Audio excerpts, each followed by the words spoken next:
On accompagne notamment les collectivités dans la réalisation de leur programme local de l'habitat. Donc moi, je vais vous parler un petit peu de cet outil parce que le PLH, ce n'est pas qu'un outil urbain, c'est également un outil qui est possible pour le milieu rural. Il s'inscrit, en fait, il vient compléter les autres outils qu'on a vus, parce que le SCOT s'impose au PLH, donc les recommandations du SCOT doivent être prises en compte dans le PLH, et le PLH derrière va s'imposer aux documents d'urbanisme. Le PLH, il est fait en général à une échelle intercommunale, donc plus petite que le SCOT, mais plus grande que le document d'urbanisme. Donc ça permet, on parlait tout à l'heure de la concurrence des communes au niveau des lotissements à une certaine période, le PLH permet d'élaborer une stratégie à une échelle intercommunale, à une échelle si possible du bassin d'habitat. Ce qui est intéressant dans le PLH également, c'est qu'il se décline en 3 phases. Vous avez d'abord une phase de diagnostic, qui est en général le diagnostic, on va dire, quantitatif et assez rapide. Il prend entre 1 et 2 mois à faire sur une intercommunalité. Et ensuite, vous avez la deuxième phase, plus qualitative, qui permet d'aboutir à un document d'orientation. Et c'est à ce moment-là que les élus et les techniciens et les personnes et les partenaires qui sont associés doivent se poser des questions sur le territoire, sur le développement du territoire dans les années à venir.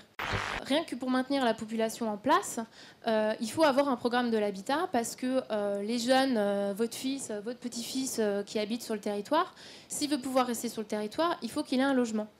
Et il faut qu'il ait un logement adapté, on va dire, aux exigences d'aujourd'hui. Donc, il ne va pas forcément avoir besoin d'une parcelle de 2000 m² parce qu'il ne va pas avoir de potager comme les grands-parents à l'époque.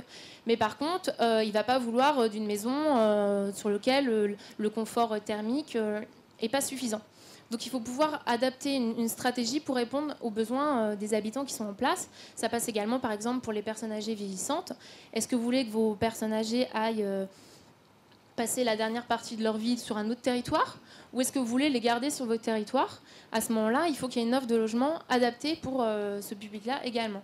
L'habitat permet d'aborder en fait plein d'autres problématiques. Ça permet d'aborder le transport. Si vous créez une zone de lotissement, si les gens ils sont obligés de prendre leur voiture pour emmener leurs enfants à l'école dans le centre-bourg, il y a des chances qu'ils demandent à ce que leurs enfants soient mis dans une autre école parce que c'est là-bas qu'ils travaillent. Si ils sont obligés de prendre leur voiture, pour aller faire leurs courses, plutôt que d'aller dans le centre-bourg, ils vont faire 5 km de plus et ils vont aller dans une commune un peu plus grande pour trouver un supermarché. Donc la politique de l'habitat va engendrer derrière d'autres réflexions. Le programme local de l'habitat, il est valable 6 ans. Il doit être animé pendant ces 6 années pour que l'ensemble des actions soient mises en place et ensuite analysées et reconduites dans un autre programme local de l'habitat.